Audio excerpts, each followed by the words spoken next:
Hey everyone, welcome to Plants and Politics. I have an update to share about one of Trump's Capitol insurrectionists. It's time for an episode of Where Are They Now? Matthew Bledsoe was arrested. Patrick Montgomery was in court. Jonathan Manapa will stay in federal custody. No, I don't take responsibility at all.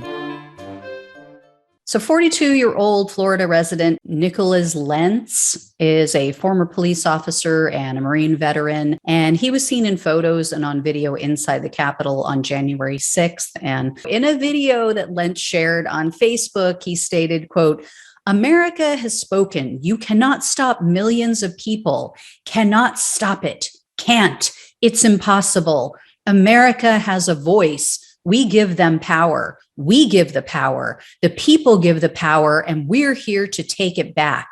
There's honestly been no violence to our police officers. We're trying our best.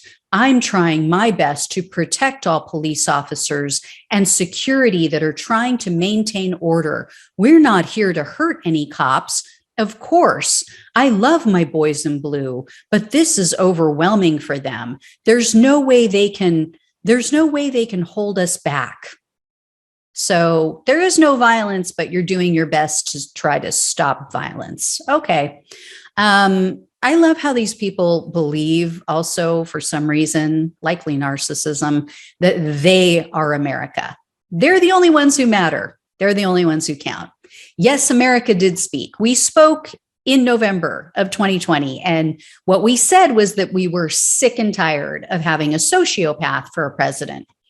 Anyway, back to Lentz and his delusions. So the FBI interviewed him on January 19th of last year, and he admitted to entering the Capitol. He also said that he had never been to a Trump rally before, but he wanted to show his support. And Lentz claimed that when he approached the Capitol doors, there was an officer handing out bottles of water to the mob and telling them that they would need it for their eyes. I don't know if that's true, but whatever. I've heard so many of these stories from these people. Lentz also admitted that he saw others breaking windows. He saw people opening Capitol doors. And he told the FBI agents that he joined with firefighters and first responders to form a human barrier and that they helped to control the crowd.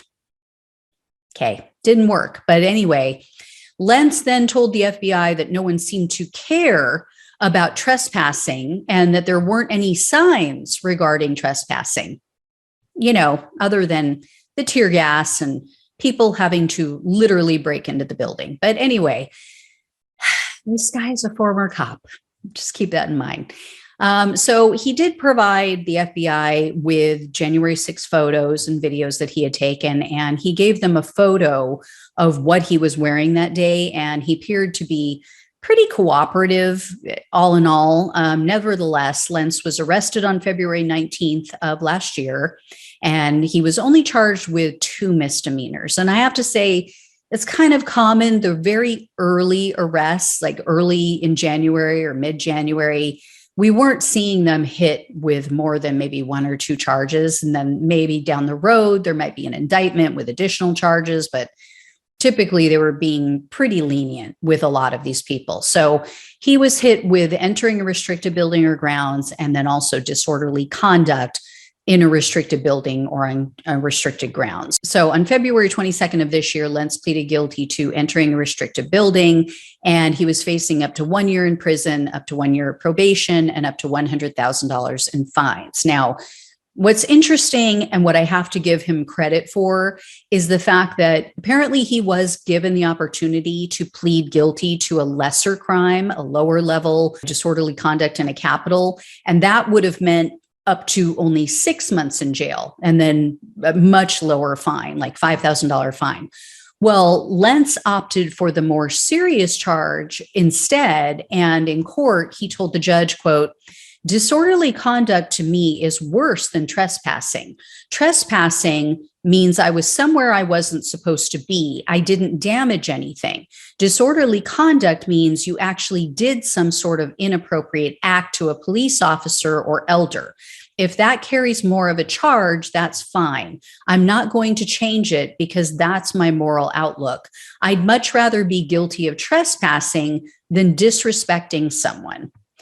Even the prosecutor said that they gave Lentz credit for choosing a crime that was, quote, consistent with his morals, even though it subjected him to a higher penalty. So U.S. District Judge Randall Moss presided over this case, and he told Lentz, quote, this was more than trespassing. He said that Lentz's decision to enter the Capitol, quote, was ultimately in aid of interfering with the democratic process. And Moss told him that although he didn't engage in any violence at the Capitol, his presence contributed to the events that day and that will forever be a, quote, stain on the nation's history. And the judge noted, quote, if this country stands for anything, it is that we live in a country where there is a peaceful transition of power. The judge also stated that although about half of the country is usually unhappy with the election results, voters typically, quote, cared more about the country than candidate. When we start to splinter in a way in which we care more about individual candidates' agendas than our country, we are in a sad state of affairs. And then Judge Moss also said that Lentz should understand why January 6th was so significant, more so than others, because he said that, quote, Mr. Lentz has served this country in various roles that demand our respect. Perhaps Mr. Lentz, in retrospect, appreciates this more than anyone. As somebody who has put his life on the line for his country, he wasn't putting his life on the line for any particular candidate. In addition, Moss called out Lentz for his statements about how the police couldn't stop them at the Capitol. He said, quote, that's not somebody who simply wandered into the Capitol and is curious about what's going on that day.